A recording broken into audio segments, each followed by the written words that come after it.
pouco sobre a civilização brasileira, a escravidão na Idade Moderna e a escravidão na atualidade, e relatar um pouco sobre o vídeo O Perigo de uma História Única, de Chimamanda Adichie, que relata sua infância e sua juventude e a sua fase adulta, adolescência, que viveu na Nigéria e na sua universidade, coisas que ela passou. Me desculpe se tiver algum barulho aqui, porque onde eu moro é um pouco barulhento.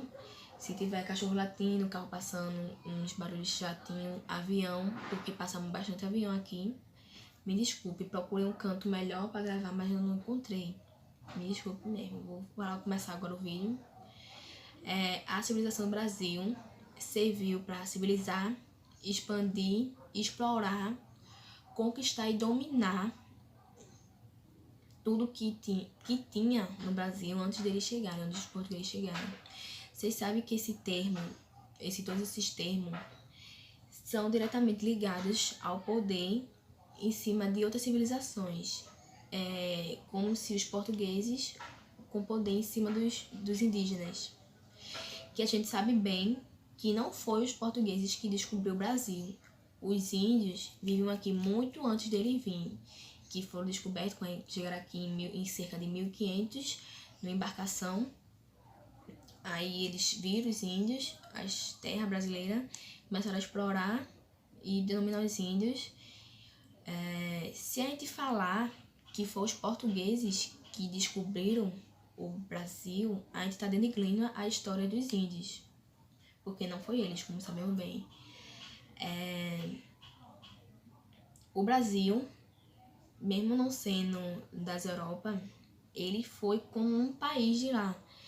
Ele foi expandido como um país de lá. Ele foi civilizado como um país de lá. O povoamento, modos que eles faziam, modos que eles viviam, era como os povos europeus, lá na Espanha e em outros países. Eram assim. E o Brasil começou a civilizar assim. Em 1888, assim, cerca do Brasil, já que chegando na escravidão moderna, tinha cerca de 700 mil escravos, se eu não me engano, é isso, deixa eu ver aqui rapidinho, 700 mil escravos no Brasil, era isso mesmo. As formas de trabalho eram extremamente pesadas, eles viam embarcações de lá da África, muitos deles morriam na metade do caminho, porque os povos, os soldados, o povo que traziam eles, não davam comida, não pouco se importava como eles tinham vindo, era como se fosse os nada, e eles vinham de lá e muitos morriam na metade do caminho, e muitos morriam aqui, porque não conseguiam se adaptar na convivência daqui. Muitos morriam, mas antes disso, quando eles chegavam aqui, eles eram meio que uma aula, um modo de vivência, um ensinamento como era aqui, e assim eles eram vendidos pelos seus escravos. Os escravos valiam muitos pelo porte físico, assim, mulheres por causa de conhecimento, cozinha, essas coisas, eles valiam mais. Crianças também eram muito escravizadas. Tinha gente que pegava a criança, que adotando, e a criança crescia e sempre morriam escravos deles. Sempre assim. Mas teve uma lei, a lei de abolição, que baniu a escravidão aqui. Mas que mesmo assim a escravidão continuou. Porque sabemos muito bem que até agora, na antiguidade da gente, existem muitos relatos de escravidão, que teve até um que passou aqui no Fantástico, de uma mulher, caso de uma mulher brasileira, que, se eu não me engano, ela foi criada com uma família que meio que escravizavam elas. O povo que pegaram ela morreu, e o filho da mulher que pegaram ela tratou ela como escrava. Ela foi casada com um homem, mesmo sendo vivendo neles, foi casada com um homem, o homem morreu, ela não tinha direito à aposentadoria do homem, nada, ela era uma de caso privado, era escrava real agora na atualidade. ela conseguiu se soltar, parecendo que foi um alvará que tinha antigamente. É uma carta de ebulição, não sei, que eles conseguiam. Foi praticamente isso, ela conseguiu denunciar e conseguiu todos os direitos que ela tinha. O povo que mantinha ela assim, acho que não sei se foram presos, teve essa história, não sei se você conhece.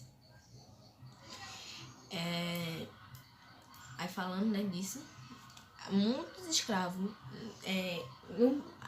a escravidão foi banida em todos os países, mas mesmo assim tem cerca de 45,5 milhões de pessoas que vivem ainda na escravidão. Muitos negros que não são muito valorizados no emprego, que acho que tem gente branca mesmo, que os patrões não dão todo o direito a eles, não recebem o tanto que era para receber, são tratados como bichos, que nem bichos merecem ser tratados assim. Não tem o direito vivo, não tem o tempo certo de folga, não tem. Tem duas leis que eu vou ler aqui, que eu esqueço, que é a Lei 10.739 e a Lei 645, que é o ensino da história, que é obrigatoriamente falar sobre a história africana, afro-brasileira e a história dos indígenas que aconteceu aqui no Brasil. É uma lei que obriga para que essa história não caia no esquecimento e o povo não tentar voltar a isso.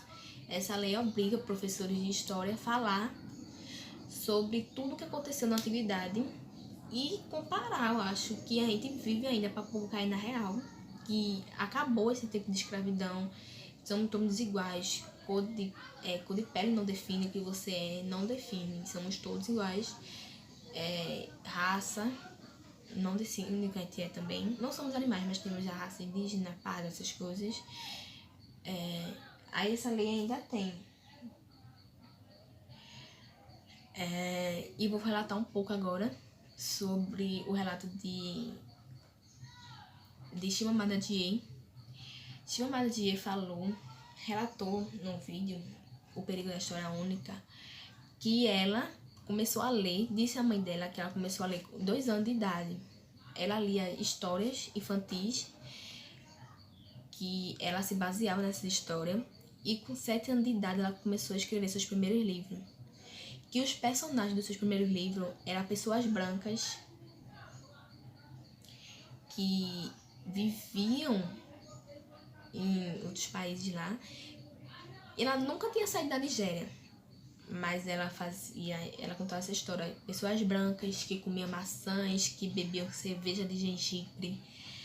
E ela nunca tinha visto essa nação, mas de tanto ler esses livros, ela começou a contar uma história que nem ela mesma sabia, de tanto que ela se baseou em livros que só contavam de gente branca, não contavam de gente negras.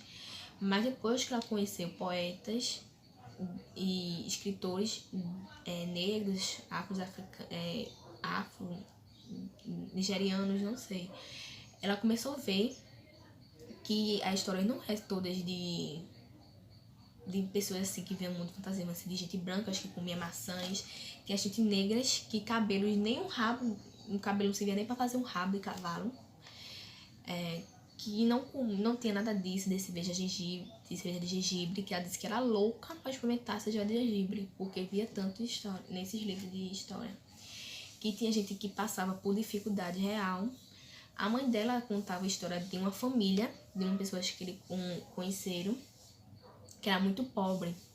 A mãe dela fazia com que ela visse a família desse pessoal e desse valor mais, porque eu acho que ela tem um pouco de condição, pelo modo que ela falou. Ela não vivia tanto na pobreza na Nigéria. Ela vivia muito bem, só que no passado tempo ela não via mais coisas na mesa dela, com a dificuldade mesmo no mundo. Ela foi para a universidade nos Estados Unidos, se eu não me engano, e quando ela chegou lá, a sua colega de turma pensou o quê?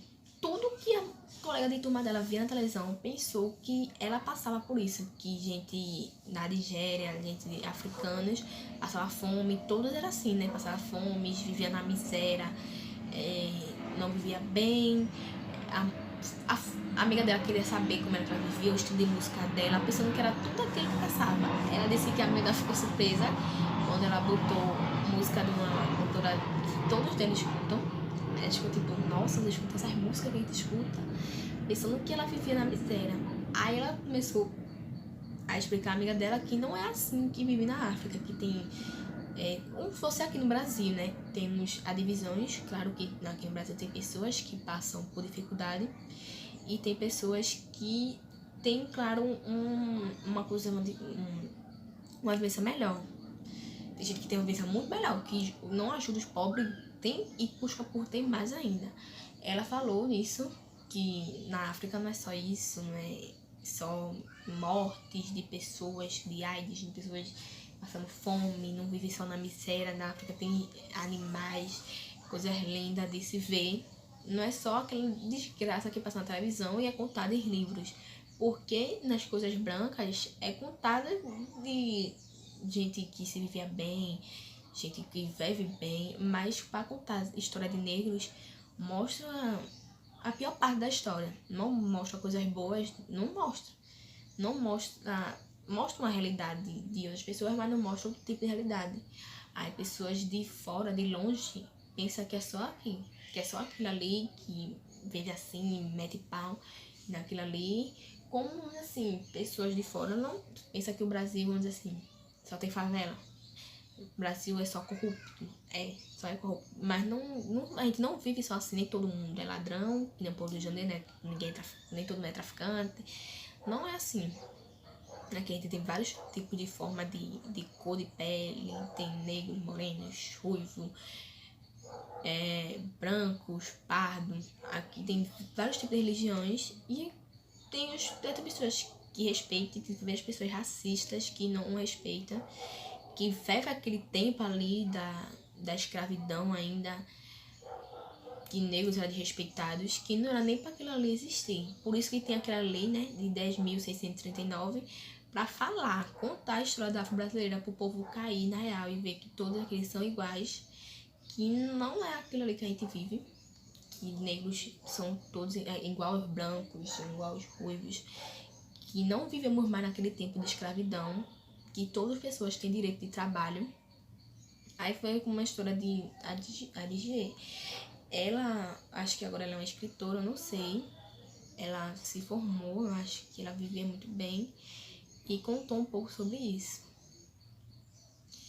Aí, voltando a falar da Adichie, aí ela disse que contou tudo isso. Ela contou também que ela, nos Estados Unidos, ela tentou passar para a fronteira para ir para o México. E chegando no México, viu também que não era a mesma coisa que o povo relatava, dizendo que o povo mexicano, eu esqueci agora, o modo que alguns tipos de pessoas vivem lá no México. Ela viu que também não era assim, porque não é assim, que tem outros tipos de pessoa ali, outros tipos de convivência. E viu que nem tudo, como ela já sabe, que nem tudo que tá no livro é daquele jeito. É como pra gente ter noção também, que não é como os contos de fadas, a vida não é perfeita. Se vocês verem os vídeos de pessoas escravas, eles viviam numa forma que, meu Deus do céu, que ninguém merecia viver naquela forma. Era um descaso total. Eram coisas horríveis mesmo que eles passavam. Eles viviam precariamente, morriam, passavam fome, viviam chicotada por causa disso tudo. Mas graças a Deus, né, com a lei da abolição, esses escravos, acabou a escravidão. Mas sabemos que tem a escravidão na atualidade, né, que, como eu relatei, tem mais de 45,5 milhões de pessoas que ainda sofrem com a escravidão. Não como antigamente, mas um certo tipo de escravidão, mas que acabou um pouco. Pronto, gente, isso aqui foi um pouco o que eu tinha aqui falar pra vocês. Espero que vocês tenham entendido. Eu falo meio embolado, falo meio rápido, falo tipo nada com nada, mas eu vim falar um pouco sobre o que eu entendi. Me desculpe o barulho, que eu sei que houve barulhos aqui, mas esse foi o trabalho. Gente, obrigada.